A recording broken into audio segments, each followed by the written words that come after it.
Namo Buddhaya.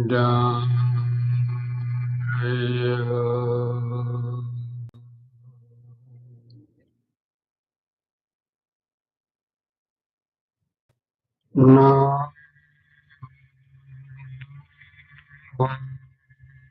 Buddhaya.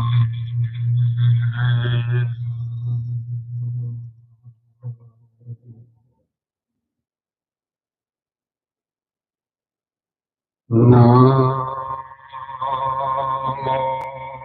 Buddhaya.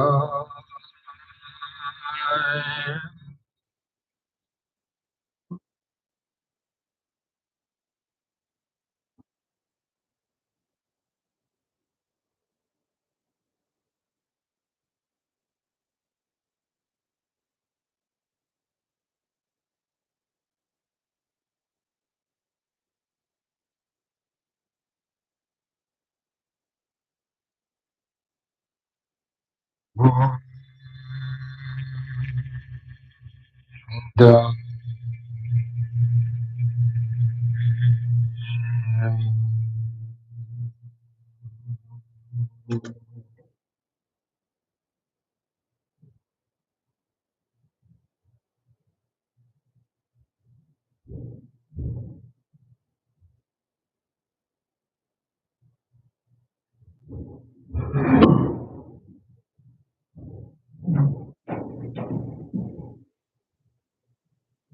Okay, friends.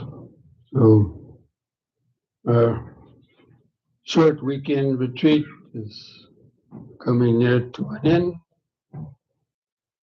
And for the last couple of days, we've been focusing primarily on the practice of meditation, and of course, a little bit of yoga that helps the meditation process, hopefully. But usually at the end of a retreat, the big question, how do we practice Dhamma in daily life? How do we continue our meditation practice in daily life? Because when you come here on a retreat, everything is kind of organized. You know, there's a schedule. And the teacher's always watching you. And so, even though it might have been difficult, to sit through all the sessions and sit through your tiredness or sleepiness or cranky mind and so on, listening to all the boring Dhamma talks and so on. So, but anyway, somehow you persisted, right? Because there's a group setting and you're kind of self-conscious. Having to suffer through the yoga stretches and so on, the teacher's watching you. So you sort of forced yourself to go through it. But hopefully you might have felt something from that. You might have discovered a new possibility or something more that you could do that might enhance your daily meditation practice.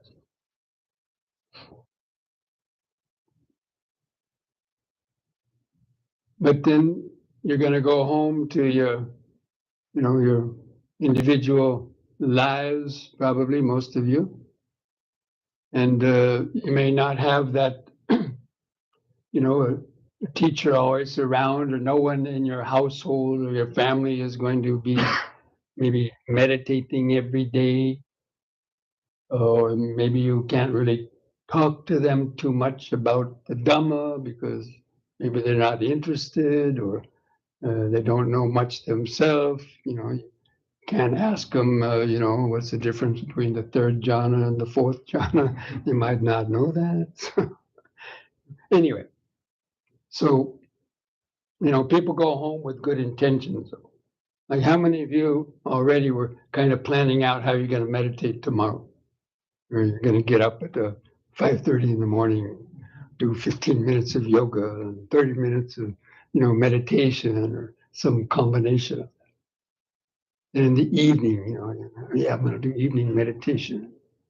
Because normally the morning meditation and the evening meditation are considered to be the two primary periods when people meditate.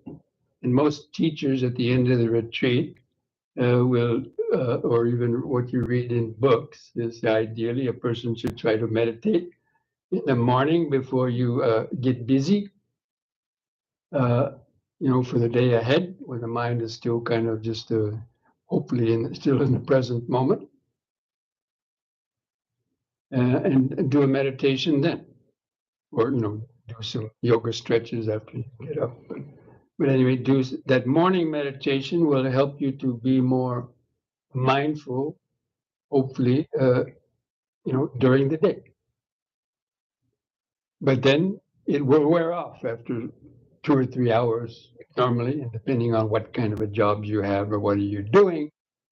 People are moving around and so many things to do. And then in the evening, you might be tired because you've worked all day, you've been doing lots of things. Uh, but in the evening is a good time to meditate in order to let go of the stress or anxiety that you collected during the day. And especially something like the metta meditation is good to do in the evening, and forgiveness meditation. That means anybody who crossed you or during the day, to forgive them.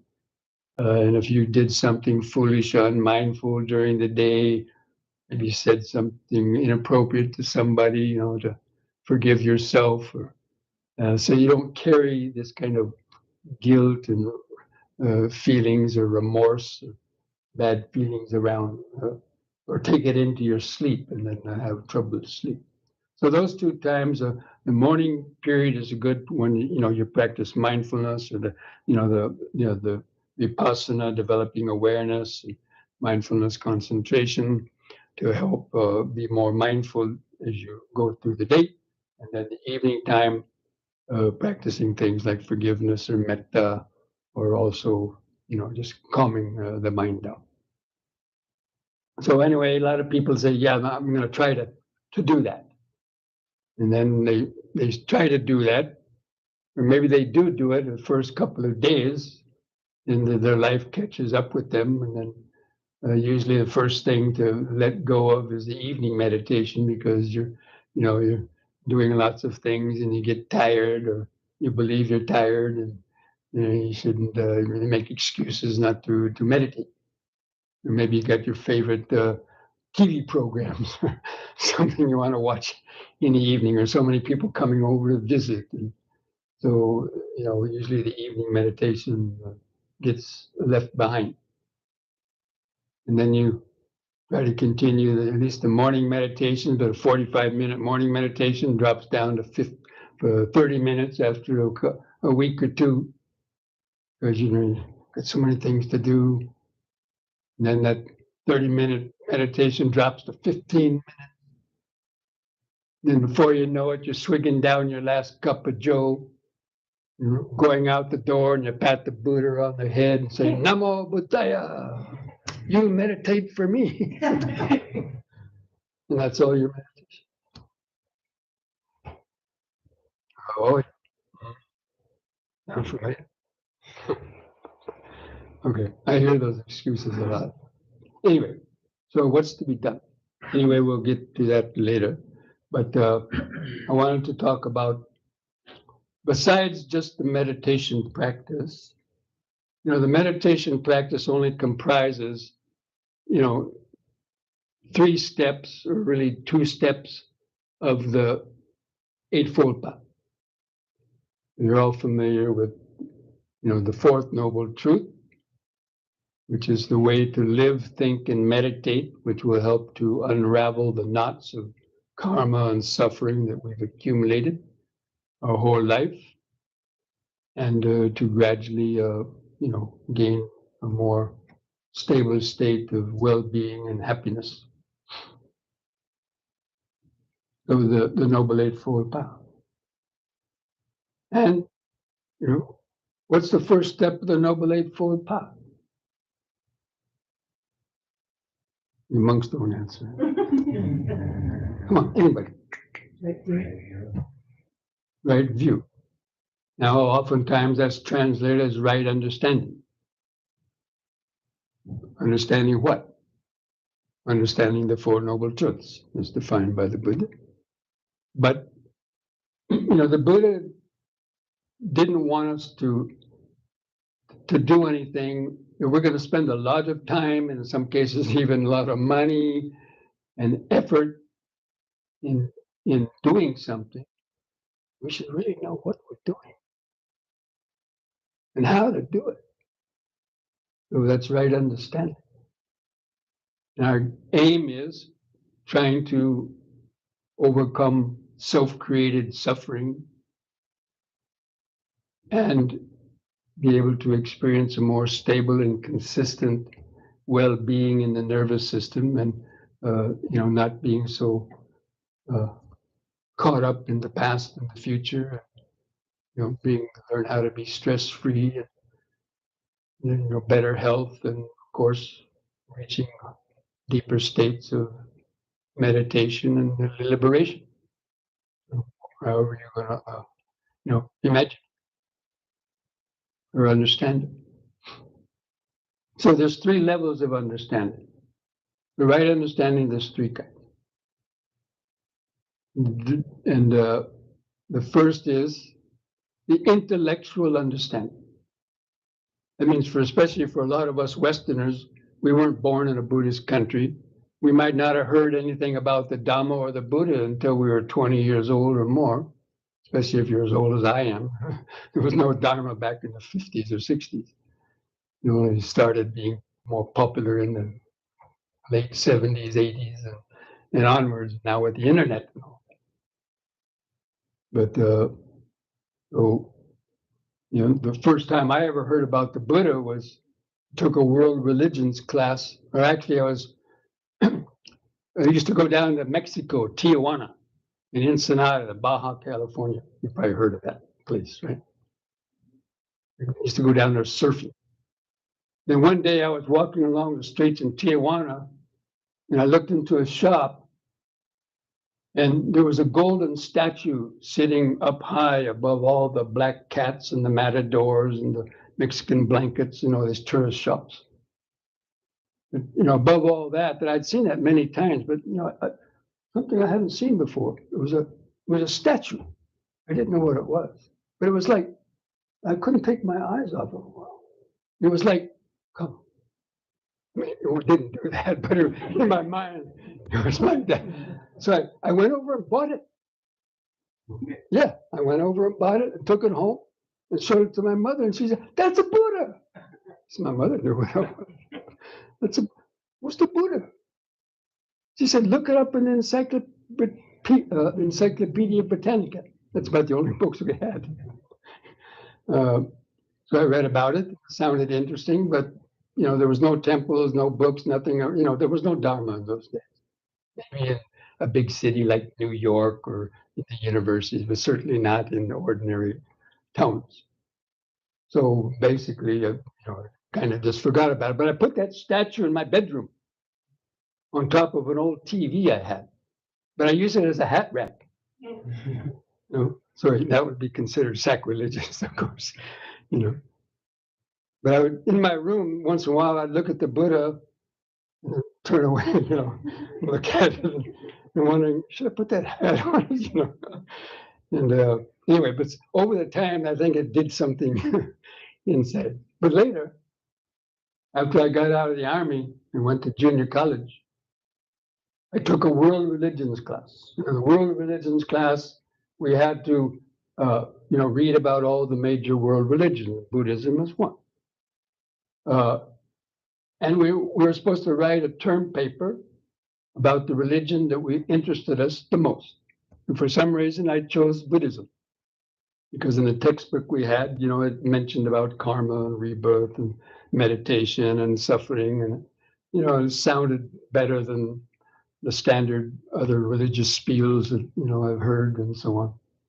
About, the Savior going to save you and all this. So I chose that, and I went to the library in Riverside, California, mid-sized city. And there was only 4 books on Buddhism in the whole public library. But anyway, I had to write this paper. So I wrote the paper, and I got an A+ on the paper. The first and last one I got. The teacher wrote on it, oh, she was impressed by my knowledge of Buddhism. When I came back 10 years later, and from as a monk, and fished that paper out of my old foot locker in the attic of my parents' house and read it. What is this? Kid stuff, threw it away. Well, so anyway, so I got some intellectual understanding, but then, because there was no place around, I didn't think about it. So that intellectual understanding didn't really do me a whole lot of good at that point, because I went back drinking beer, smoking pot, carousing, getting into mischief, and all kinds of things. So that intellectual understanding by itself didn't do me a whole lot of good right now, because I didn't go on thinking about it or practicing any of the other things. So that's why the intellectual understanding alone, that's the first step. But then the second part of the Eightfold Path is right thought. And that means thinking about the Dhamma. And the kinds of right thought are the thought about non-greed, the thought of non-ill will, and the thought of non-harming. And so these are all, the whole Dhamma is focused on that. Sort of the antidotes to greed, hatred, and delusion. So you have to go on thinking about the Dhamma, thinking about what you read, so it sticks in your mind. Because if you just hear something one time, you're probably going to forget it. And only when you hear it over and over and over, or start deliberately studying it, it starts to stick more in your mind. So that's why the right thought is that important second step of the Eightfold Path. And then the right thought, as you go on thinking about the Dhamma, then that intellectual understanding, it becomes more deep than just intellectual understanding, because the right thought also, is you're observing things happening, like the law of karma and so on, how your actions have their results, and seeing how crazy the world is caught up in greed, hatred, and delusion. You can see it happening everywhere. Even the presidents of the countries are all caught up in all that too. So the right thought, thinking about the Dhamma, helps to deepen your understanding. And then, so now you have a right view, and that thinking about the Dhamma also leads to the second level of wisdom, which is the wisdom that comes through thinking and contemplating, and the initial levels of meditation. As you start developing a little bit of mindfulness and so on, and practicing the precepts and so on, your understanding gets deeper than just the intellectual, because you're actually seeing the effects of, stopping telling lies, effects of not killing anything you don't like, or other negative actions. You see how the mind becomes freed up from a lot of guilt, worry, remorse, and fear, or people blaming you, criticizing you, looking out to, come and beat you for whatever, sleeping with their husband or wife or whatever. So, the practicing, as you practice the Dhamma, especially the precepts, the right speech, right action, right livelihood. So the right view, the right understanding, and the right thought, that kind of, sets the tone. It gets you motivated. But now, what are you actually going to do? Clean up your karma, so to speak, just to use that phrase. That means practice right speech, right action, right livelihood. Because the whole of the Dhamma teachings is about what? Come on. What is the whole teaching about? Overcoming suffering. And how is suffering caused? Most of it, 95% of the suffering in the world, whether it's in you or it's in the community, the society at large, is due to not following the 5 precepts. Lying, stealing, slandering, sexual misconduct, intoxicating the mind, killing, of course.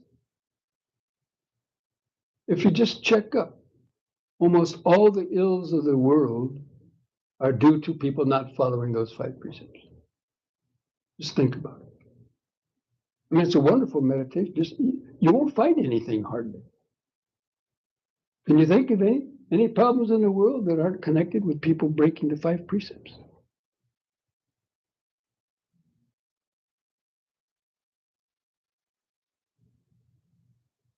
So you can see that that's really on a beginning level. If somebody's really interested in,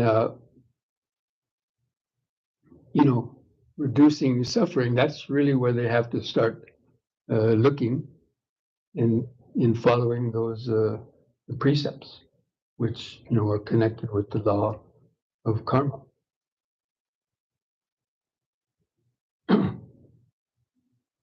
But there's also, I mentioned there's 3 levels of the right understanding. We've talked about 2 of them now. We're going to talk about the others later. But there's also 3 levels of suffering. There's the obvious level, the gross level of suffering, which is sickness, old age, disease, death, getting broken bones, suffering from infinite numbers of diseases and illnesses, and so on. So let's say the physical level of suffering. And then the mental level of pain, lamentation, grief, and despair that comes from those physical levels of suffering. You get a notice from your doctor saying you got, some test came out positive. You have 6 months, maybe to live. Is that suffering to most people?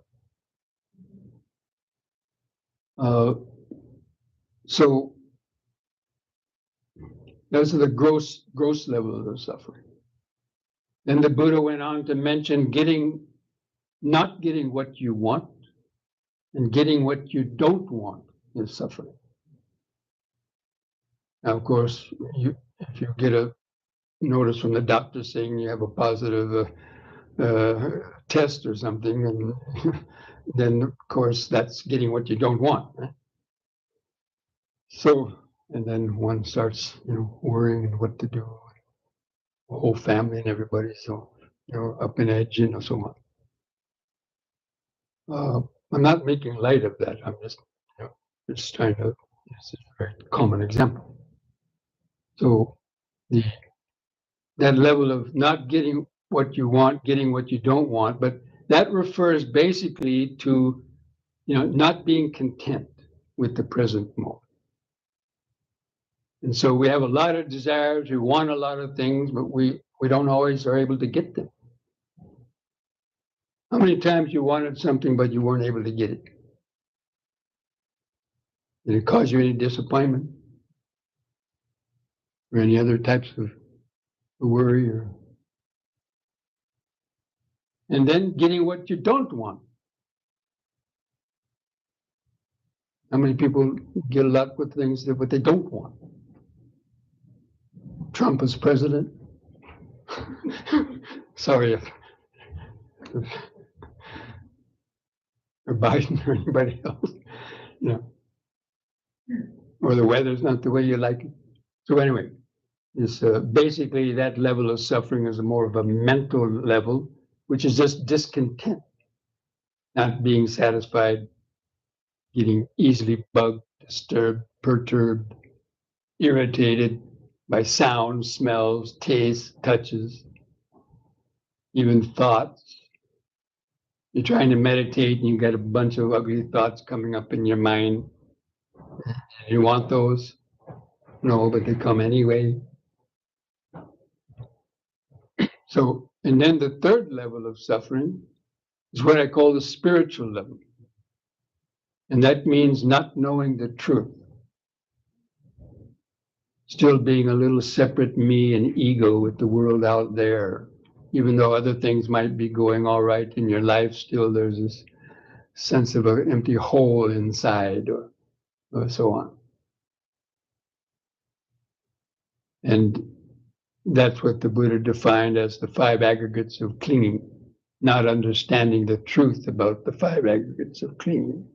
We think we can control them, and when we can't, we suffer.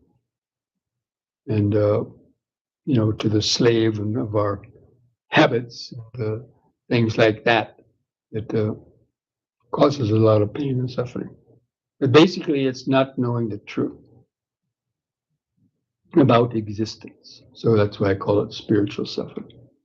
Anyway, those are the three levels of suffering, and the practice of Dhamma addresses all of those levels. So now coming back to, the Eightfold Path. So, right view is so important because, right, like the word to use, right understanding. Because if your understanding is wrong, your thoughts will be wrong. And if your thoughts are wrong, your speech will be wrong. If your speech is wrong, your actions will be wrong. If your actions are wrong, your livelihood will be wrong. And your efforts will be wrong. And your mindfulness will be wrong. And your concentration will be wrong. Now, when we use the terms right and wrong in the Buddhist teaching or in the Dhamma, it's not some kind of morality issue and so on, but it's more like whatever we say is good, it leads to more happiness and less suffering. Whatever is bad leads to more suffering and less happiness. Or what is right and wrong, good and bad, right and wrong. So when they say, right speech, it means you're abstaining from false speech. So actually, it's interesting. In the Eightfold Path, it's called right speech, right action. But when you read them, it's actually abstaining from the opposites. So abstaining from telling lies is called right speech. Or abstaining from slandering others, telling tales, using harsh speech. That's considered right speech. But actually, you might not be saying anything. You're just not saying the wrong things. But the opposites of the right things are telling the truth. Instead of telling lies, you tell the truth. Instead of slandering others and telling people about other people's faults, you tell them only their good traits. Everybody has good traits too. Or at least don't tell the bad traits. Because usually when we talk about others, it's about to hide our own faults and get people to look at the other person instead of us. Isn't that what politicians do? Right? We can see that very clearly during elections, right? They pull all these skeletons out of the closet on the other person, and that kind of deflects people's attention to your own faults. So it's very interesting. The ego is very, very deeply committed in our mind to trying to protect itself. But anyway, so in the right speech and right action, in following the precepts, you all know those. Because in there itself, if you could only practice, it is said that, if everybody could follow the five precepts, everybody on earth could follow the five precepts, it would be almost heaven, don't you think?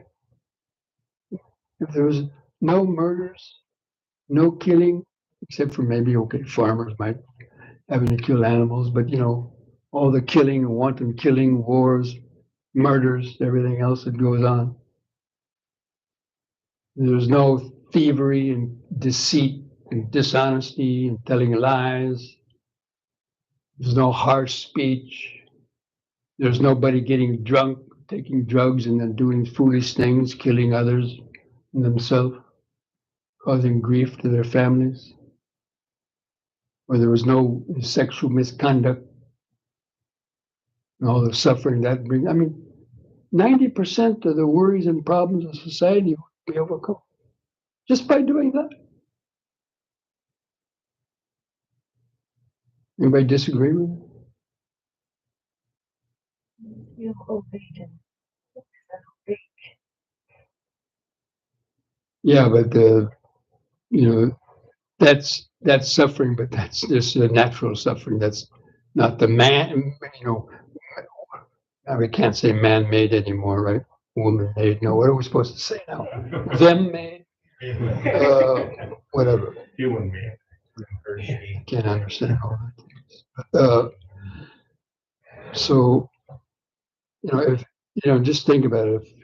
If the whole society could follow the 8 precepts, there probably wouldn't be the need for Dhamma.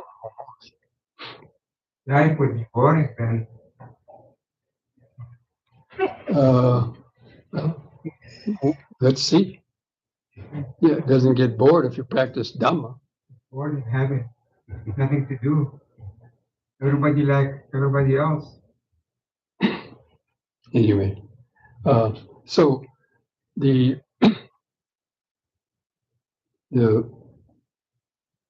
so we've conditioned our mind with right view and right thought. Now we've cleaned up our physical life in terms of the 5 precepts. Now nobody's coming after us to stab us or shoot us or something else because we, did something to them or their family or something else. Your mind is less free from guilt, worry, remorse, and fear. You're not looking over your shoulder all the time. Who's going to find out I told a lie? So at least your mind and body get a more deeper kind of less stress. But then still, that's not the perfect state. But then to go beyond, you still have confusion, like you said, this gentleman in the back. You still get suffering, you get bored. That's right. Because you haven't yet practiced meditation. So that's why you can't stop at just following the precepts. You've got to start developing your mind. As we've already been discussing in terms of mindfulness, concentration. And of course, right effort is there. Now, right effort is usually said to be part of the bhavana, the concentration, right effort, right mindfulness, right concentration. But actually, right effort has to be practiced all along. You have to make the effort to get right. You have to make the effort to read some sutras, read more books.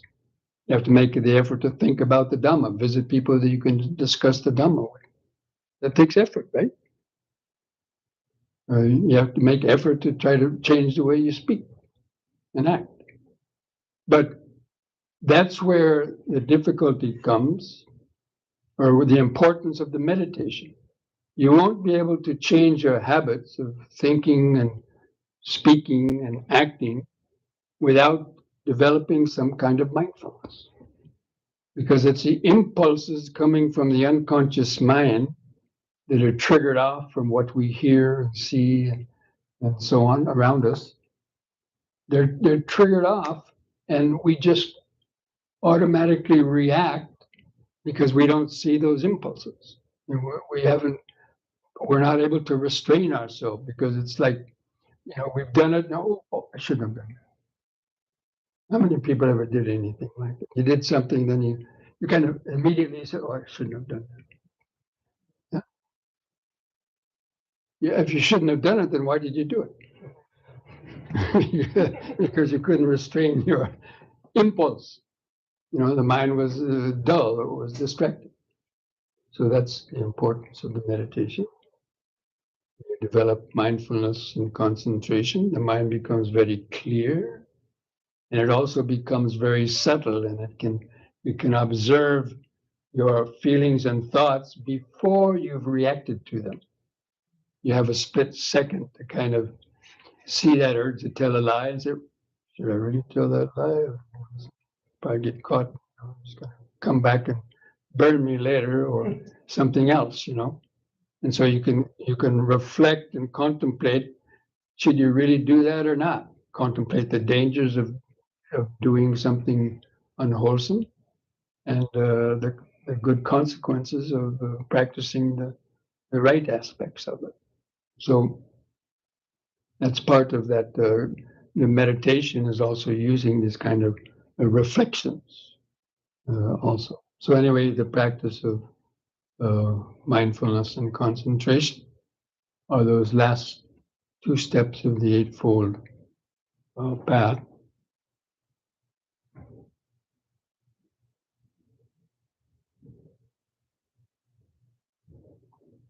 So can everybody, does everybody have the Eightfold Path memorized? Who can rattle them off in the right order? I've asked somebody, what is the Eightfold Path? Yeah. Oh, right speech. Okay, you have to get them in order. That's important. The order is important. Because without right understanding, who's going to practice right speech? If you believe just there's no future life, just eat, drink, and be merry, there's no consequences of your actions, who's going to care what they do? And unfortunately, that's what a lot of people believe, and that's the way they do. They're doing all kinds of things, thinking they're not going to get any problems. But sooner or later, you may catch up. So anyway, those. If you can't remember 8 things, can you remember 3? Oh, 3. Yeah, probably 3. So those Eightfold Paths are divided into 3 umbrella groups called Sila, Samadhi, and Panya, or morality, concentration, and wisdom. It's usually said in that order. But right understanding and right thought belong to which group? You monks don't answer. Anybody know which group they fall under? Okay, I'll give you a break. The wisdom category. Right understanding, right? Now, I didn't mention the 3rd level of wisdom is, we talked about 2 levels of wisdom already. You remember them? Physical. What? Physical. Intellectual wisdom. I'm not making fun of you. Intellectual wisdom. Then? Experimental. The wisdom that comes through reflection and observing, the Chintamaya Panya. Now you're thinking about the Dhamma and thinking, why did that suffering come to me? Well, I told a lie. Somebody got upset about it. Or I stole something from the shop and I got caught. Now I'm in jail. I have a lot of experience with that. Personal experience. So I know. Been in jail a couple of times. It wasn't fun. For doing foolish things. So anyway, a whole nother story. So I'm a monk now. And then once you have the intellectual wisdom, then you're reflecting on it, And by practicing meditation, you start seeing how crazy your mind is, and you start, whoa, I got to do something about this. You see how strong your ego is. You see how strong your hatred or anger is. What is all that? Now you see it. You might have read about it in a book, but when you meditate and you actually see how deeply these defilements are in your mind, it's like, oh, wow. And so that's part of the reflective wisdom. And then when you actually start meditating and you're developing the stages of mindfulness, concentration, and wisdom, and you start attaining deep concentration, and you start getting deep insights, especially into impermanence and into no self, then this is called the Bhavanamaya Panya. That means the insights and wisdom that comes out of the insights and out of the meditation. It's no longer thinking about it, but it's a direct, aha moment. That's it, beyond all doubts. So those usually come through meditation.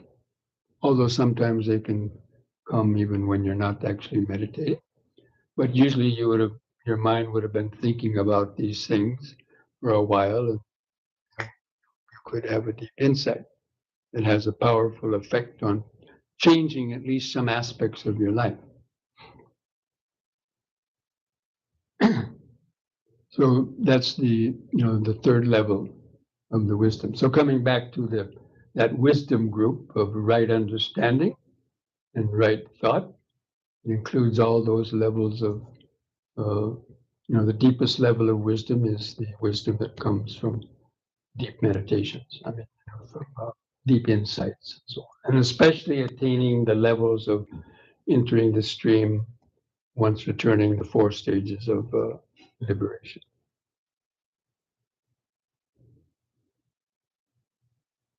And then so the sila, usually they talk about the sila first, right? Usually, but actually intellectual wisdom comes first. Because if you don't have the intellectual wisdom about karma, who's going to practice right speech and right action? Not many. I've already mentioned that. And even I didn't until I read about karma and realized, yeah, so many of my problems are because I wasn't practicing these things. So from that, I started practicing. So the intellectual wisdom, in my view, should come first. It should be panya, sila, samadhi. But anyway, however you state it, it's understanding how they work is what's important. So the intellectual wisdom gets you started in practicing sila. And then the reason people find it difficult to meditate is because they're hindrances. And most of the 5 hindrances are due to not following the precepts. Agitation and worry, restlessness and worry, all the thoughts of greed and aversion, and the things that come up in your mind that just keep your mind spinning around. And so you realize, my gosh, yes, I've got to practice sila more in order to be able to get rid of some of these hindrances, or at least to weaken them. And then as you start practicing sila a bit, you start meditating, you realize, oh, it's slowly a little bit improving. Because you're no longer in your meditation, you're no longer thinking, my gosh, they find out I told a lie. I told a lie on my job application, worrying about that. Spend your whole hour of meditation thinking about that. Or about somebody who cheated you or lied about you. How to get revenge. Or your own actions. So like that's why the practice of sila is considered to be a kind of prerequisite for reaching at least deeper stages of meditation. Now people can practice ordinary meditation and maybe without practicing sila so much, but they're not going to get very far. But once you understand that, then that right understanding helps you to practice sila even better because you see the importance of it in terms of the mind. Then, so the sila helps the meditation. The meditation increases your wisdom.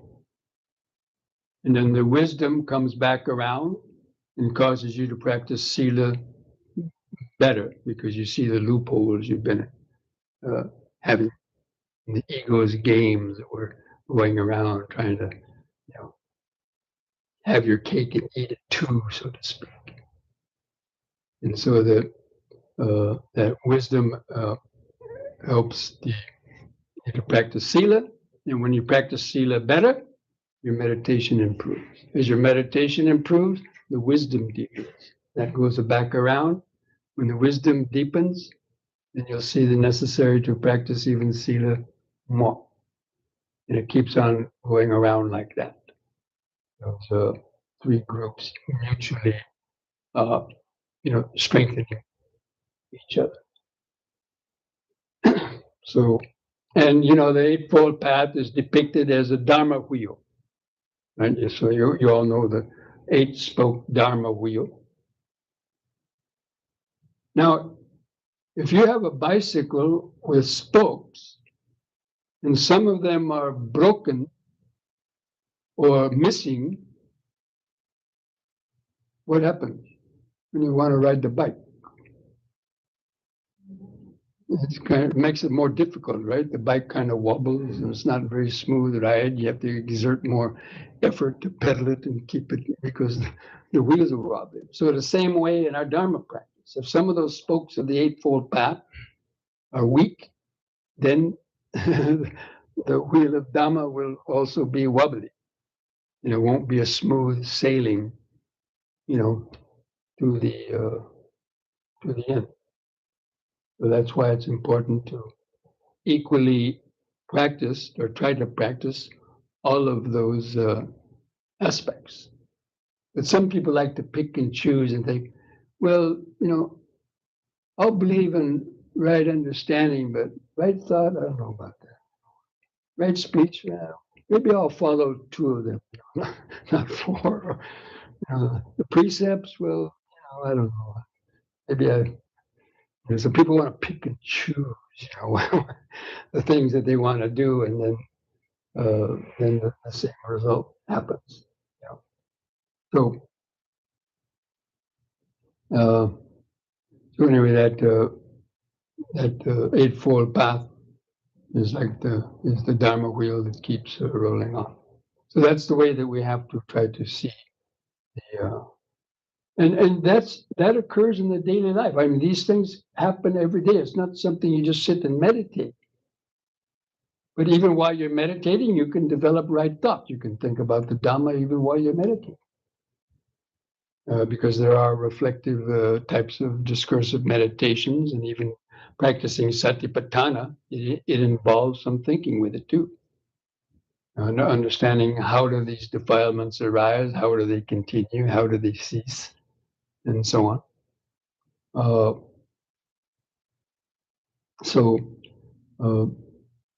the right understanding, and even in the daily life, you see things happening, you see, greed is the cause of suffering. Maybe you see some people fighting over, in these Black Friday stores, everybody's trying to get the last TV and they're fighting over it, you say, greed's the cause of suffering, right?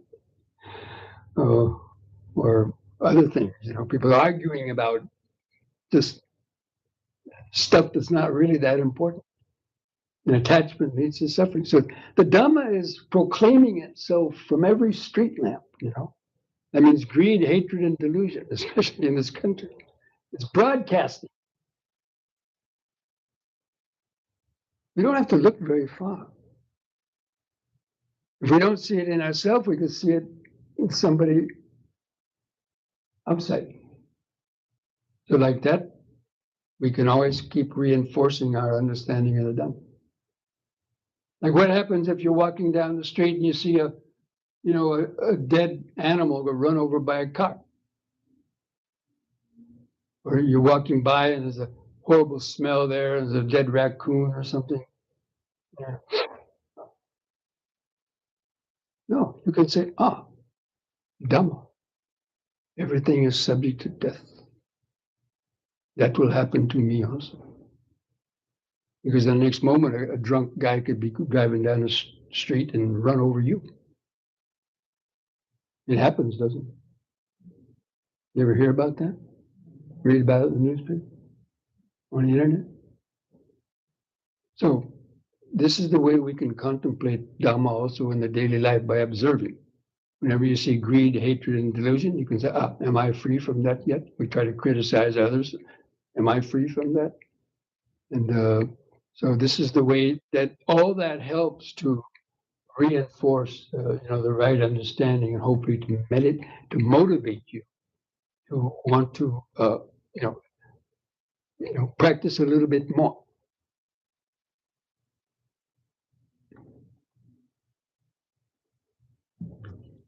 Okay. Having said that much, I know there's some questions too, but I wanted to cover one more important topic.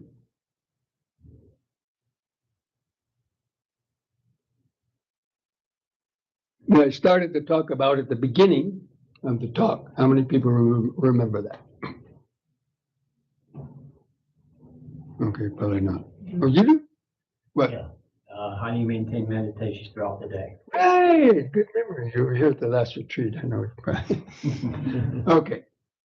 So we talked about people, even you have good intentions and you want to do your morning meditation, you want to do your evening meditation. And even if you do, what about the time in between? If you meditate in the morning from, 6 to 7 o'clock, and you got 10 or 12 hours before you do your evening meditation, what happens in between? Because the effects of your morning meditation is probably going to wear off within a couple hours in terms of having any real centeredness and mindfulness and so on. So there's something we've come up with. It's called meditation supplement. Everybody likes supplements, right? So this is a supplement for our brain. And that's a minute meditation called an M&M. Okay, acronym M&M. Minute meditation. You all know what M&M candies are? They're small and sweet, aren't they? So these are small and sweet too. So what is that? Meditators M&M? It's a training that you specifically train yourself to stop once an hour for 1 minute. And you can set a beeper on your watch, and they have apps now that can remind you, but whatever. Once an hour, you try to just stop whatever you're doing, freeze in your tracks. And before running or rushing to do something else, just take a deep, slow breath. Bring your mind back to the body. You might have been rushing out there thinking about that person across the hallway or the office you have to go to or your house. And you bring your mind back into the body, here and now. Feet pressing the floor. Breathing in, standing, breathing out, standing. But basically letting go of that neurotic, what I like to call the neurotic push to the future.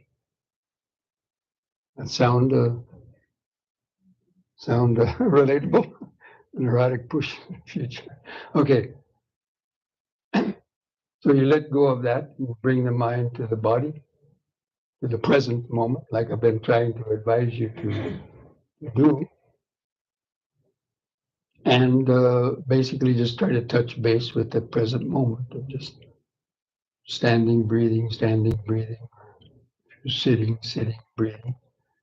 And just try to, maintain that just for 1 minute.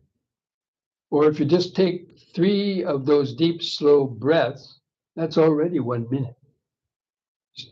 And the reason why 3-part breath is so wonderful, it's a miracle pill. I don't know if you experienced that in these last couple of days, but when you take a deep breath, it requires all of your attention to do that, right? I mean, we did the 3-part breath. I mean, it took some effort to do that, right? And so therefore your mind wasn't thinking about a bunch of other things at that time. And all of its effort was designed at trying to, take 6 seconds to fill up the bottom, the middle, and the upper lungs. And then you hold in the breath. While you're holding in the breath, that sensation is so powerful, you can't really think about anything else because it just captivates your attention. Did anybody notice that? That happened to anybody? Because it's usually quite a pleasant experience, actually, those subtle sensations. And then you slowly let out the breath. By the time you've let out the breath, you've forgotten what you were worrying about already, or where you were going.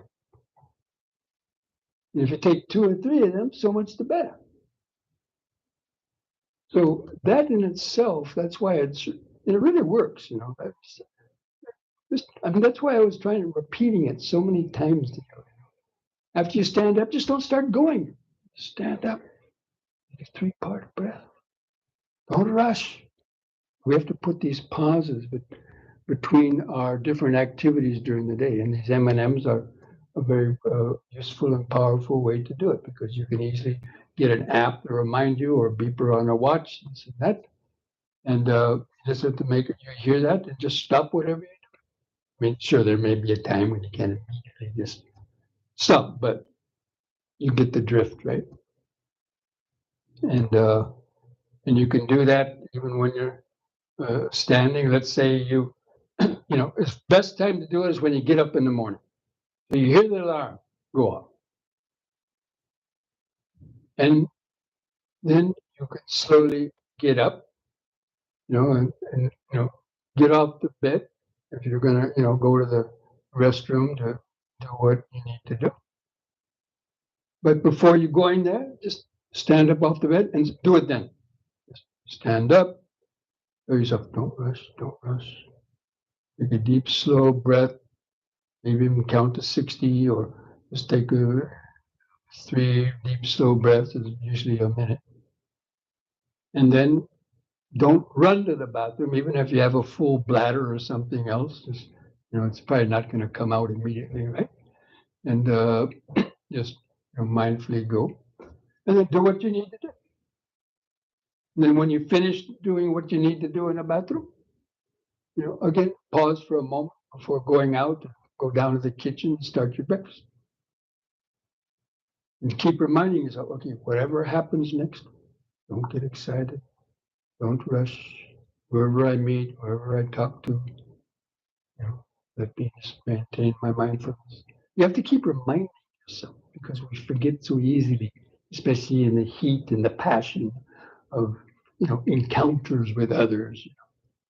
You go down in the kitchen to, you're preparing your oatmeal or whatever you're going to eat. And then, you put something on the stove to boil, you have at least a couple minutes before the coffee's going to be ready, or the oatmeal, whatever. Do it then. Stop, take a deep, slow breath. Just keep reminding yourself of the Dhamma. It doesn't take long, 1 minute. I mean, 1 minute. We waste so much time during the day, you can't pause for 1 minute. The world will wait for you. So anyway, like that, try to do that. And they're really, and at other times too, let's say anytime you have to go in to talk to your kids about the messy room or the seedy people they're hanging out with, or maybe you find a bag of marijuana under their bed or something, you have to go talk to them about it. Okay, prep yourself. Take a few deep breaths. Okay, whatever I have to say in there, let me just try to keep it constructive, not lose my temper. And that's why mindfulness of the body is so good, because if you make the mindfulness of the body your main practice, you can feel anger and anxiety arising in the muscles because you'll get tension. You'll start to clench your teeth, or you start to twiddle your thumbs, some nervous little habits like that, or you'll feel your stomach will tighten up, especially if you're starting to talk to somebody and there's some tension arising, some arguments going to happen. That's the time really you have to take a deep breath and you have to slow down and not to retort to somebody. or shout out, because that always, increases the problem. So that's why these M&Ms are very useful, and also the practice of the 3-part breathing, because that instantly calms you down. Anytime you're feeling anxious, just stop and take a 3-part breath, just slow down, even if it's just for 15 seconds. So these are the little things. These are the little aspects of Dhamma practice. A lot of people, they always think about the biggies, like, donating thousands of dollars to build a kuti somewhere, or, sitting for an hour in meditation and so on. But no, there it's daily, hour by hour, out in the street, in your house, in your encounters, in a supermarket, in your office. That's where you're creating 90% of your karma, especially the bad karma. Or at least collecting stress and tension that then you might take out on others because of that. So that's why it's really, really, a very good practice for those M&Ms. So you can relieve stress hour by hour rather than accumulating it hour by hour, as most people do, because they don't stop to release the stress. They just keep rushing and rushing and rushing, and compounding the problems over and over until they're a nervous wreck. At the end of the day, they have to stop and get a martini or something, a few beers, to calm down. And that creates its own problems. So like that, there's a lot of ways we can practice Dhamma. And even in the supermarkets, you can practice Dhamma. You can do that in the supermarket. Or just practice walking meditation as you're walking down the aisle, right? And all these other people with baskets and kids in their shopping carts, going by you. Man, can you move? Just walking mindfully, see your reaction. And you get to the line of breakfast cereals. You see the box of Cheerios up there that your kids like. So you're lifting, reaching, and a hand shoots out from over this direction, grabs the last box of Cheerios, emptiness. So we can make Dhamma fun.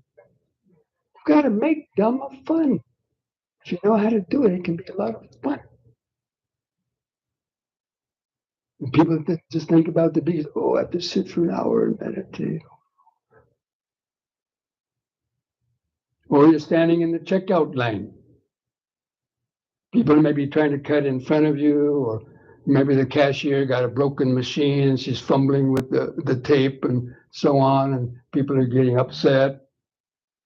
Maybe you feel yourself, send metta. Do an M&M, take a deep breath, send metta. May all these people that are getting frustrated, may they be well and happy, free from suffering. Or if you catch your eyes, going over to all those magazines that are kept there on, near all those tabloids, right? You're standing there, you close your eyes, and just feel your feet. You're waiting for the line to go down. Just take a few deep, slow breaths. Or if you catch your eyes, normally you might catch your eyes going over there, and Michael Jackson was reborn. You let your mind, wander, so you can catch it, and bring it back. So, like that, there's many opportunities that we can use these small little few minutes here, few minutes there, when normally we just go to sit around wondering what's going to happen now, or criticizing that person's hairdo or their shoes, or getting frustrated because the appointment's too late, and just keep that's life. That's impermanence. Take a few deep breaths. There's nothing you can do about it. Why get upset? Send out metta. This is really important. This is practicing. This is where the rubber meets the road. because that's where you're collecting stress. You don't know how to release it. People keep building. Okay. Now, how many people are going to try to do those M&Ms every day? How many people have been doing it? The last retreat or two? Did you find them useful? Yes. Yeah, I mean, if you do them every hour during it may be better than sitting for an hour in meditation when you're just not wanting to, or you got a lot of pain and you're sleepy,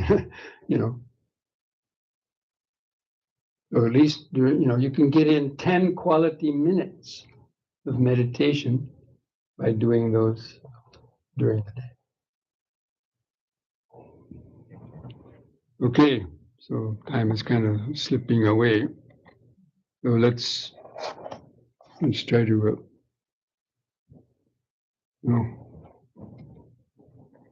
where's that magician's trick where you turn it up and nothing comes out?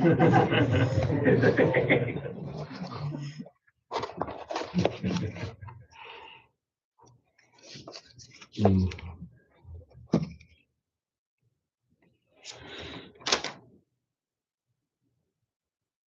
I promise you, no long-winded answers.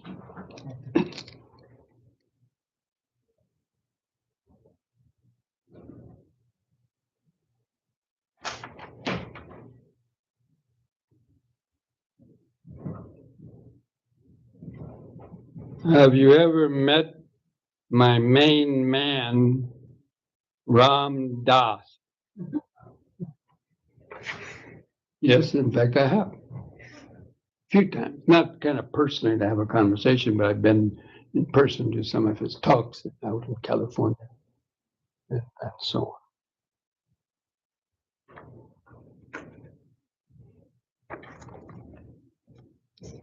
Even though he's kind of favors the Hindu tradition, he also practices Vipassana. He's very versed in all that. Yeah, he's responsible for almost half the people growing up in the 60s and 70s. He had an influence on them. His first book, Be Here Now. So many of you probably don't even know about it. It's not that old, but okay. He, like everything else, he passed away a couple of years ago. I have noticed that during day-long retreats, I do not experience hunger. I'm surprised that the body is quite satisfied with a single meal. Yet a typical day seems to require 3 meals. Can you elaborate on why meditation and mindfulness impacts the body's desire for substance? Because you are using up less calories because you're not running around so active as maybe you did, or you're not thinking so much because even thinking burns up calories and makes us tired, and we want to eat to replenish that. And also you're keeping the mind more in the present moment, so you're not thinking so much about it. You're just, it's just a sensation. You feel a sensation of hunger. It's just a sensation. You don't create melodramas out of it. Oh, I have to eat, oh, I'm gonna die, and so on. So those are some of the reasons why you may not feel so hungry, because your mind is occupied. It's out of boredom. People eat a lot because they're out of boredom. But when you're in a retreat, there shouldn't be any boredom. But if you do, you just note that, okay, boredom. So what? Just keep doing what you're doing. People, they identify with the boredom. I am bored. Why are you bored? Because you're missing something. You want something. You want more excitement.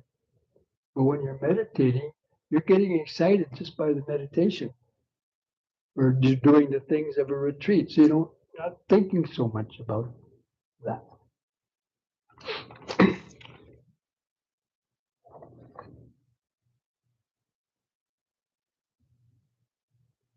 What sort of meditation can you do before you go to sleep? Well, forgiveness and metta, as I already mentioned, is a good type of meditation to do, especially if you got into arguments or, had collected some negative feelings, especially about people and things like that you heard during the day and so on, things you might think or dream about that would keep you up, or something that you yourself did. Maybe you did something unskillful, talked to somebody rough, and they didn't like that. Now you're worrying about it, so that may disturb your sleep. So practicing forgiveness and metta, forgiving yourself also and the other person, and then sending out metta, may all beings be free from greed, hatred, and delusion. May they be well, peaceful, and happy. May they practice Dhamma, things like that. But there is a yoga exercise, a breathing exercise that can also help. It's an alternate nostril breathing exercise. It's called Viloma Viloma Pranayama. It's where you block one nostril off and you breathe in, let's say starting with the right nostril, and you imagine a white light or golden energy coming up the right side of your nervous system. You're taking at least a 6-second in breath. Hold the breath in, close that nostril, open the other one, and then you imagine that going down the other side, that golden light going down the left side on the out breath. And then down to the base of the spine, and then on the next in breath coming up again like that. You can visualize like a golden energy or a white light, and you keep on doing that. It's called Loma Viloma Pranayama. It's some kind of energy moving in that way that tranquilizes the nervous system, so that you may be able to go to sleep. And that was what my yoga teacher advised us to do, and I practice it. Sometimes it works, sometimes it may not. But anyway, you could try it. You got to do it a minimum of 9 times.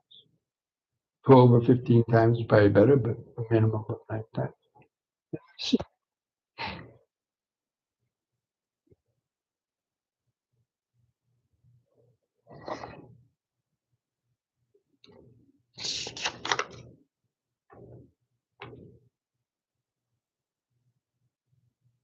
Monks sit for a long time in meditation. Some of them. Right. I wouldn't say all, right? What are the common diseases among monks and what they die from?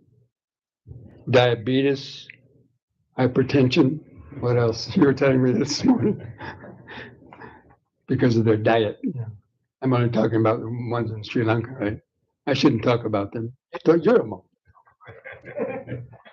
But they die from the same disease everyone else dies from. And just doing meditation is not going to prevent you from getting diseases.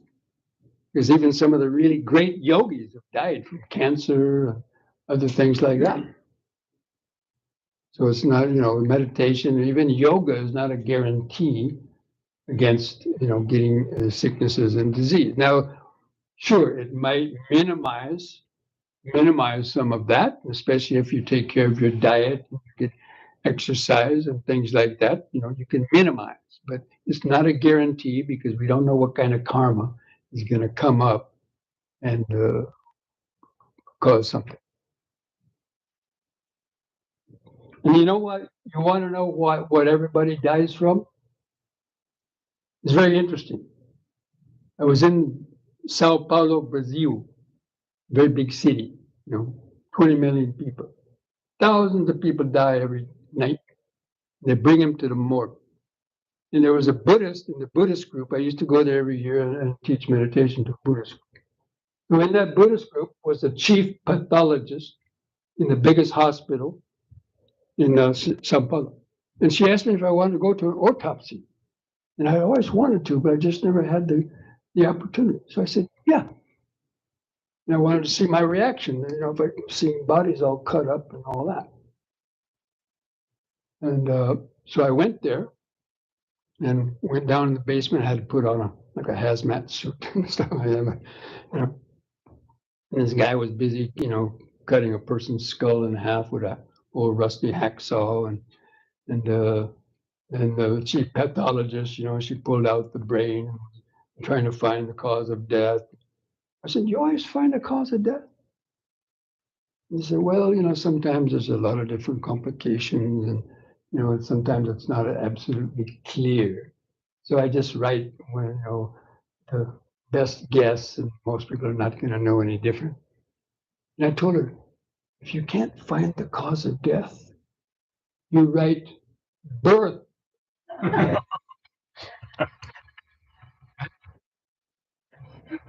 So that's the way we have to. Don't worry about why do I get this? Why do I got that?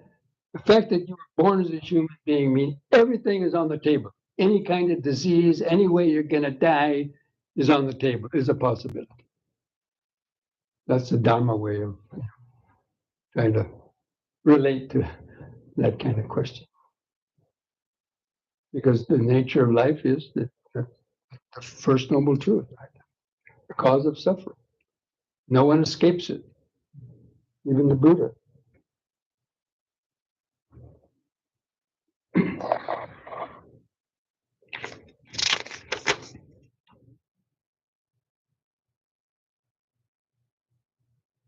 How do you get rid of the I am meditating feeling while meditating?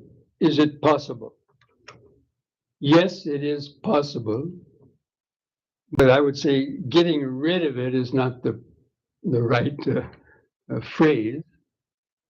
But how do you let it dissolve?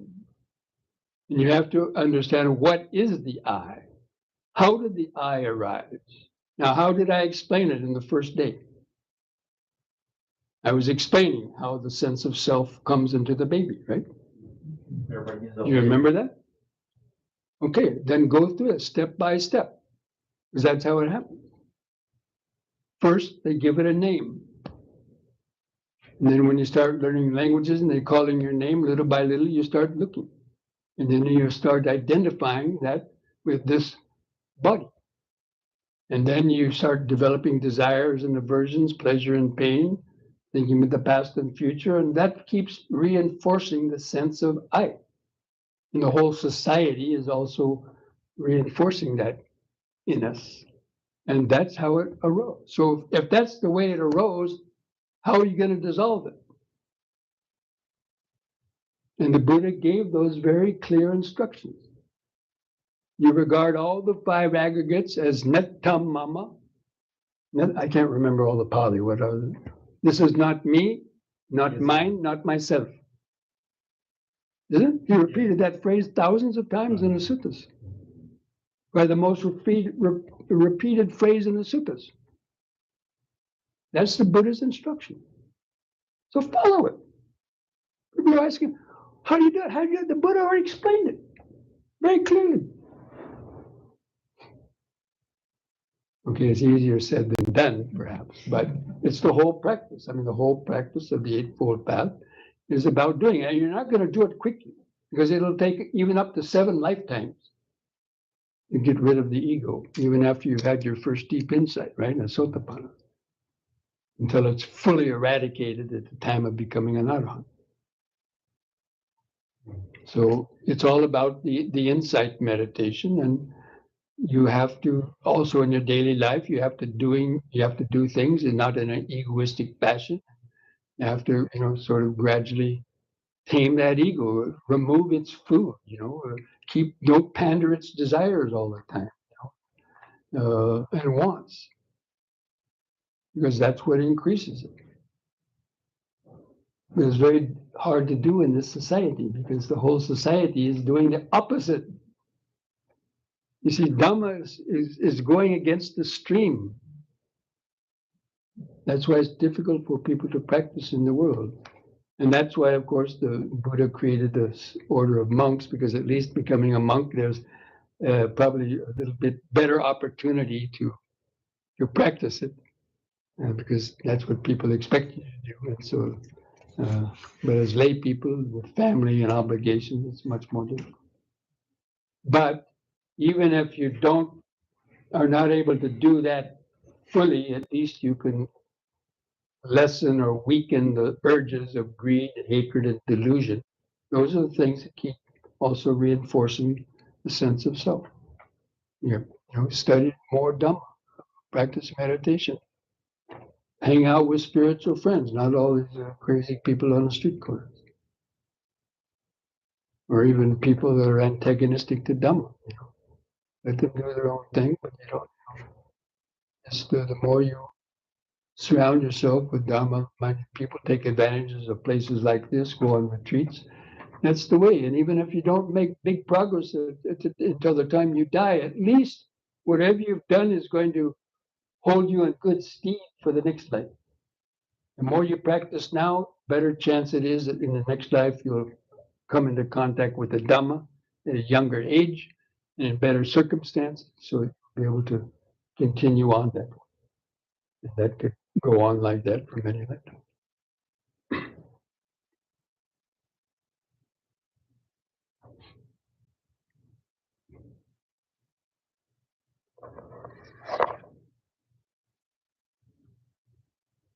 The form of meditation that I've been trying to teach you about, learning how to just feel the outline of the body, and just looking at it like you were just watching a movie. That is one of the powerful ways of doing that. And then stop reacting to all the little aches and pains and other things that are happening. Just developing that mindfulness and concentration. That's the way to do it.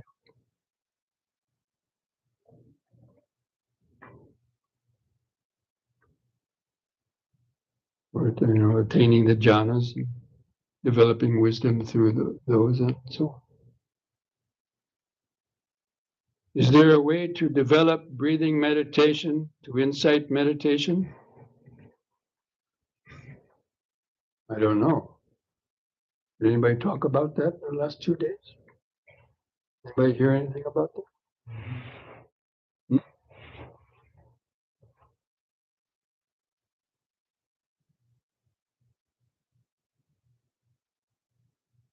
I think there's nothing more to say about that.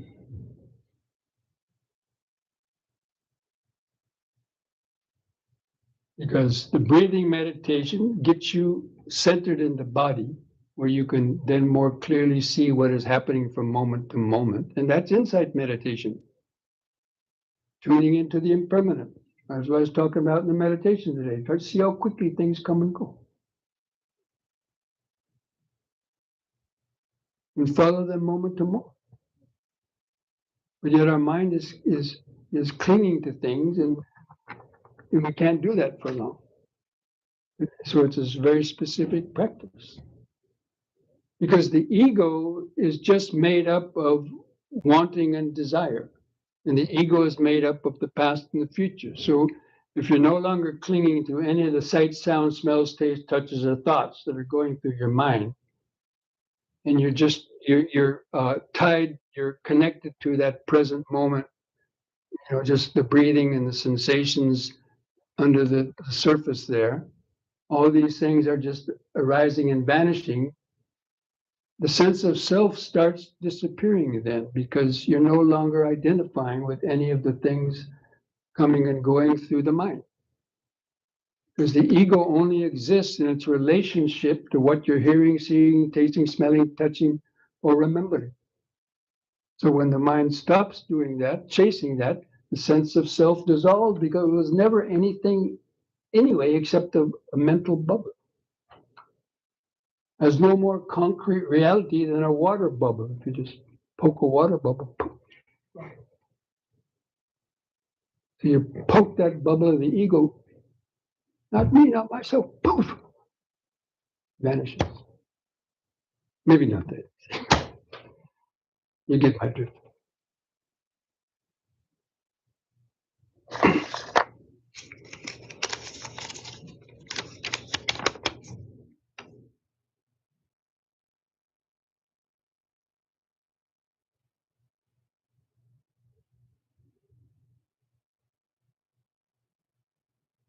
How do you mindfully make yourself accomplish something that you aren't sure you want to do or don't want to do, but have to do? Contemplate death. That nothing is going to change in your life without some kind of effort before you die. And how you live your life is going to how you're going to die. And so if you die leaving things left undone, you've got to come back in the next life, pick it up again, and carry on. That's it. So contemplation of death is to instill the sense of urgency, not to procrastinate and not to put it off, thinking, I'll do it next month. Well, 30 days is a long time to get bit by a rattlesnake, to get killed in a car crash, a plane crash, earthquake, wash you out to sea. Any hundreds of types of death could happen. And you haven't done anything. That's what you have to contemplate. That's what Buddha recommended. That's why the mindfulness of death is one of the 5 contemplations that everybody should, even lay people should contemplate. I'm in the order of my karma, bound to my karma. Whatever I do, that karma is going to follow me. And I'm going to die. I mean, not that we don't want to die, but the reality is it could come at any time because life is unpredictable. So these are very strong contemplations to motivate you to do what you don't want to do, or what you need to do but you don't want to do. It's very interesting. It's easy to do things that are bad for us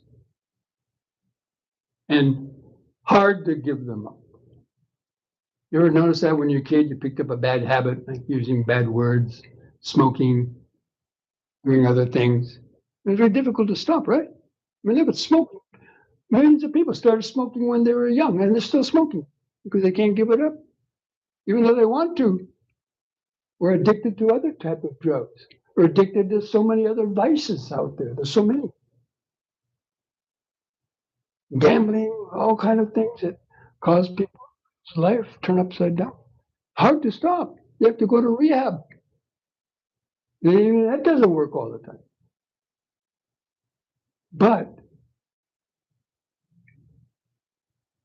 it's hard to start things that are good for us, but easy to give them up.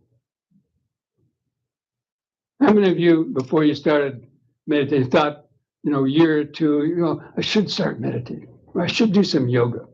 And how many people went on for maybe a couple of years before you actually started? Anybody? True confessions? Well, let's see some hands. Okay, then finally you start. You go on a retreat. Wow, this is cool. I'm really going to practice. And then a death in the family comes, or you get sick, and you have to be bedridden for a long time. Then you can't meditate. Then when you get well, you get distracted and you forget about picking up the practice again. It might go on another year or two before some other drama happens in your life. Oh, I better start meditating again. Better do my yoga. So people use it as a crutch, right?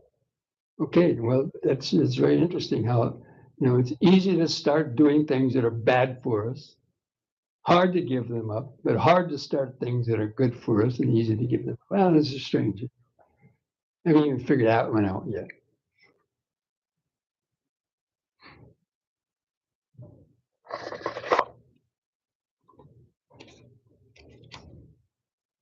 What do you think? Think I should go through all these questions?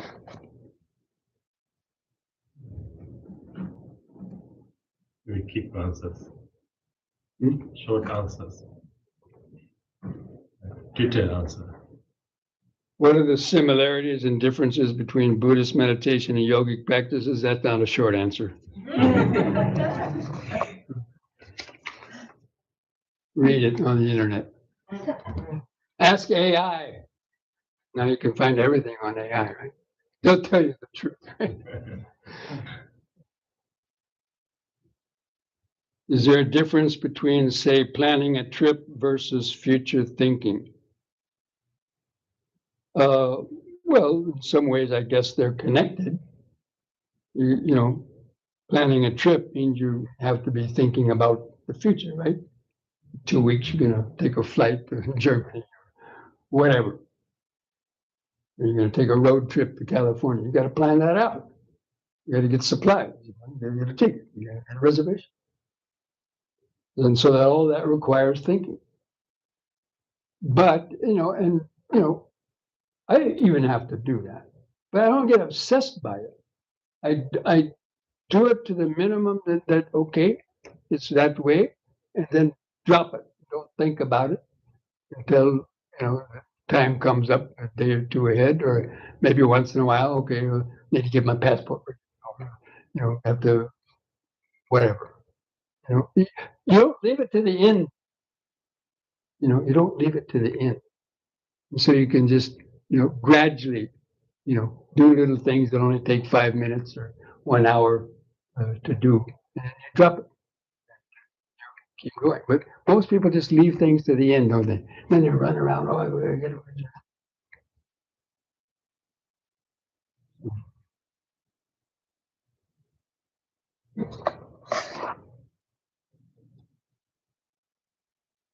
A lot of people with this future thinking, like fantasies that they know they're never going to go there, but they like to think about it anyway. So that's just kind of fantasy thinking, It's not really. But if you really have a trip that you're going to do, then of course you need to think about it. Just to letting your mind run, imagining you're going to be some person you're not going to be, or whatever, fantasy.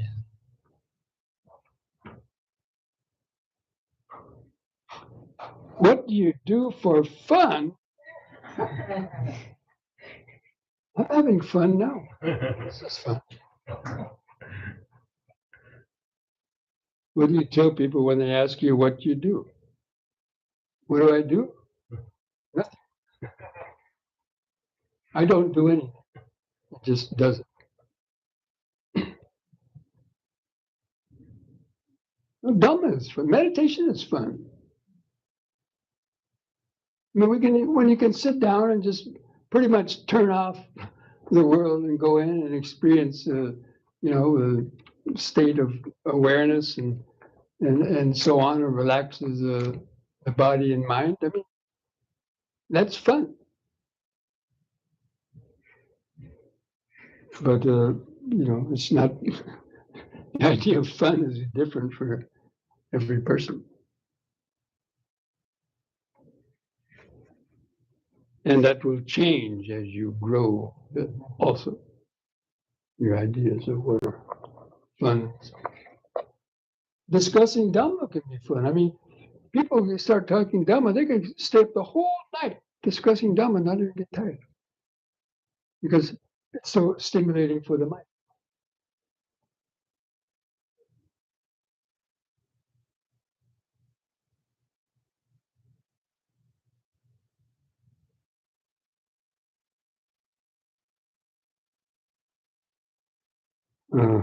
Some of these questions are kind of long. We really need to get through these.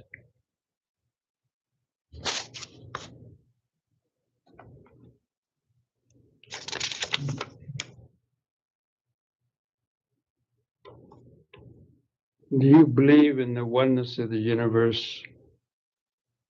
Who are you? No, I don't believe in that. I just believe in here and now, present moment. Don't try to explain it. It is what it is. Because somebody's going to disagree with you if you say that. It's better just to, experience what you experience, know it for yourself, and don't try to explain it to others necessarily. Although some people ask, so okay, I'm explaining the Dhamma to you, right? Because you invited me to come here to do it, so we have to do it. But I get fun doing that. But all these other, kind of questions. That's probably one of the questions the Buddha said is an unanswerable question. What's the nature? Is there a universe, or what is the universe?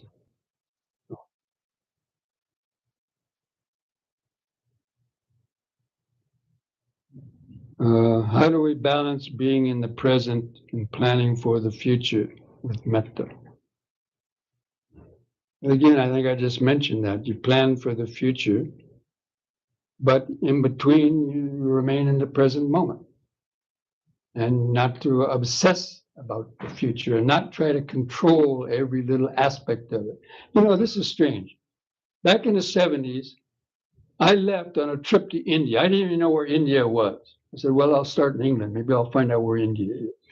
Then I got to England. And then, you know, I got to Germany and asked somebody in Germany, where's India? How do you get to India? Oh, I take a train over here.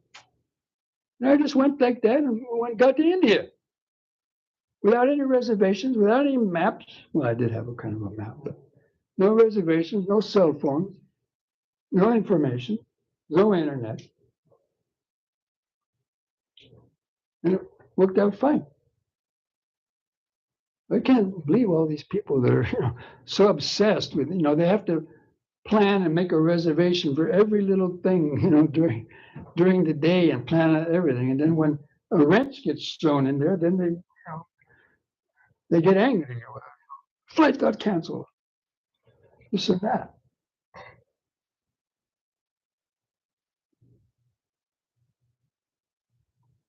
And you have to understand that anything you do, there's going to be 10 reasons or things that are going to try to break that or make it difficult. And you have to accept it. Okay. If you're going on a flight, you have to accept my luggage is going to be lost. I'm going to get stuck in an airport for 12 hours. This is going to happen. That's going to happen. Don't blame others when it happens, because it's going to happen. And people get all frustrated and, you know, it's to happen. If you don't want to happen, don't travel.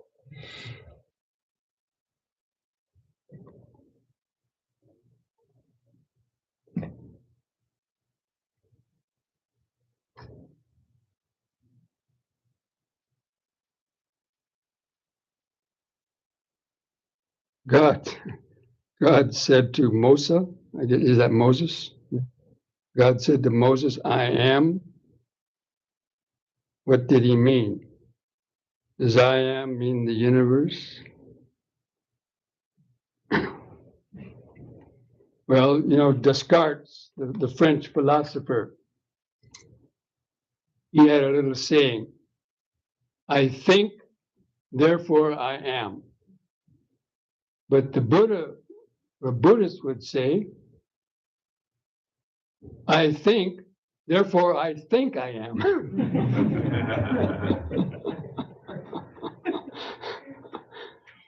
You get the difference?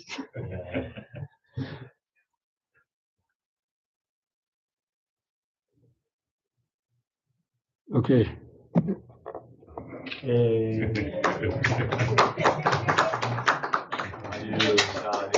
Although I didn't answer this question, I kept it to the last because it's complex, you know. I don't know if I can answer it properly.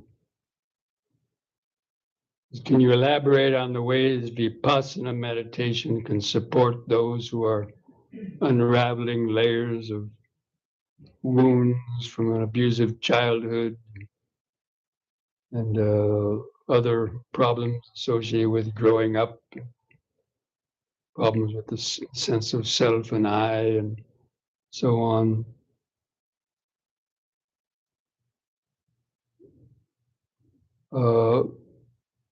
Well, that is the ultimate goal in practicing Vipassana, is to see how we've created the I.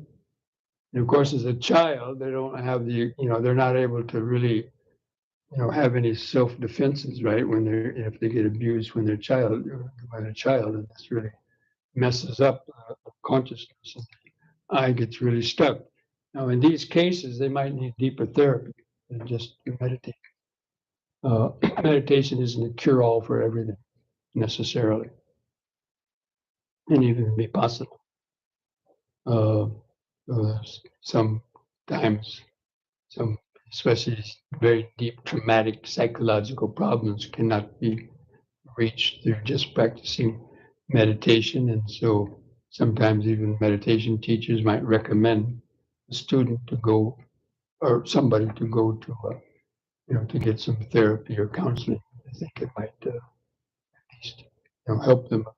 And it has. There's been a lot of meditators who didn't feel that they were progressing because of that, and they went to therapy. Could have helped them see something deeper because there are different techniques. So, okay, friends, I think that brings our retreat to an end, and I hope that you're all able to get some benefit from that. And I'm live in the Lion of Wisdom Meditation Center down in Maryland. If you ever come down that way, we also have retreats. We have a retreat center. We can actually sleep about 16, 18 people in our rooms and so on, dormitory room, a couple of single rooms. So, and we have retreats there about 4 or 5 times a year, but they're usually just weekend retreats. Actually, we're having one on Thanksgiving, and the New Year's in from December 27th to January 1st, like that. And that's all on our website, or it will be when we put those things up. We have a website. You can get that, I think, from Bhante. Write it down, lionwisdom.org. Also, we have a YouTube channel where there's a lot of Dhamma talks, some videos on the yoga instructions that I've given, and all aspects of Dhamma Also and the yoga meditation. process, right? The yoga Yes. process, yeah. And the explanation of the 3-part breathing and so on. They're all on our Panyasya Lion of Wisdom YouTube channel. And you can search for certain topics like meditation, yoga, show you the videos connected with those specific kind of topics. All right. And apart from those organized retreats, people come there for self-retreats, so they can get a room and they can stay there and they can join our evening and morning meditations, and then the rest of the day they can do their own practice, or, help out in the center in some ways. So if you're ever down in that neck of the woods, okay. I wish you all the best. So let us also pay our respect and thank Bhante. So this is one of the most advanced and most useful, fruitful programs that we offer at the Buddhist Center, this 3-day retreat. So we are so glad. This year also we managed to do it, and Bhante was very kindly. Bhante kindly accepted our invitation, and I think we all have very few days of deep learning and deep practicing, and also deep unlearnings. Yeah. So thank you for all this, help. And I think now we want to appreciate and really grateful for your time, your instruction, your kindness that you have shown to us during this day. So we just, pay our respect, and we also like to offer you a token of appreciation, and on behalf of all our friends, and we will, and this is, from you also, and we will offer this token of appreciation for Bhante's Meditation Center, and then let us offer it, and we will say so.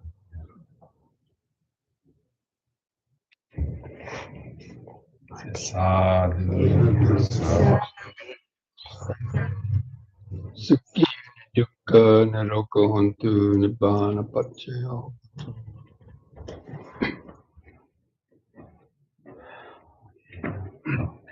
And we also want to thank all the people who sponsored food during this time, and also everyone who helped with the registration and preparation and everything. So we are so blessed, Bhante. We have a very nice group of volunteers who help and take care of everything. So we want to really appreciate that also. And of course, all of you for your commitment. This is a big commitment for them to come and do this practice, putting aside all their daily chores and other obligations, and it is really encouraging to see all of you coming here and learning from Bhante, and thank you very much for your presence and for your being here. Really appreciate it. And let us continue this practice. And whatever things that we have learned in these few days will definitely going to help us, definitely going to enhance our well-being and healing, definitely help us to reduce unnecessary sufferings in our life, and that reduction of suffering will help us to be of service to many others.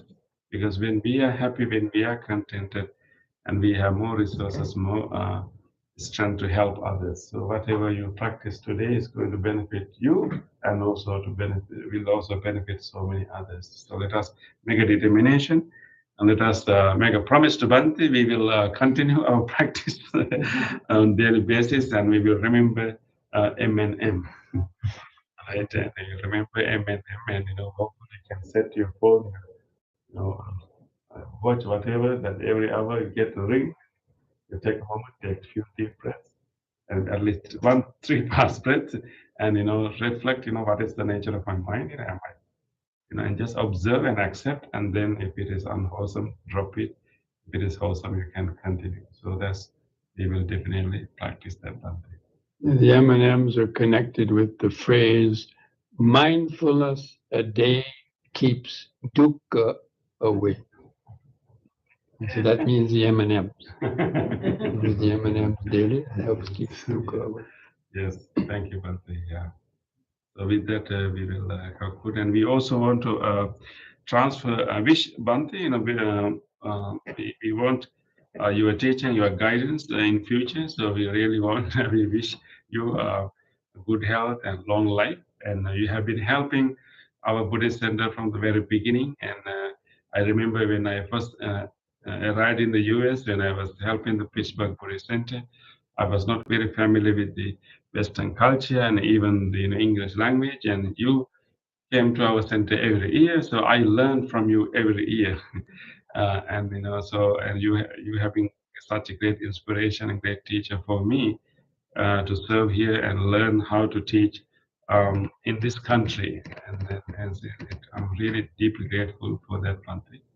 So we wish you good health, a long life, and more opportunities to share your wisdom with many others. So whatever merit, good karma we generated by practicing this bhavana is the highest form of meritorious deed. So whatever we spend many hours practicing that. So whatever merits that we generated, we share it with you, and may you receive good health, long life, more physical energy, and mental clarity to continue your compassionate service and your wisdom with many others. Bhante, be well, healthy, and peaceful, and live long.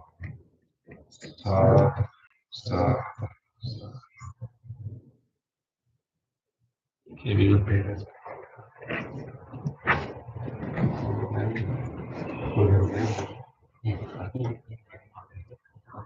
Okay, so we will pay respect, Bhante. Yeah. Abhivadana silis nityang vanda pachayino chattaro dhamma vadanti ayavano sukhang balang ayurarogya sampatti saga sampatti mevacha ato nibbana sampatti minate samidjatu.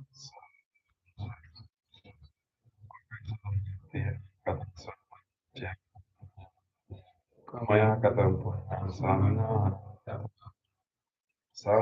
katam punyam sadhu sadhu.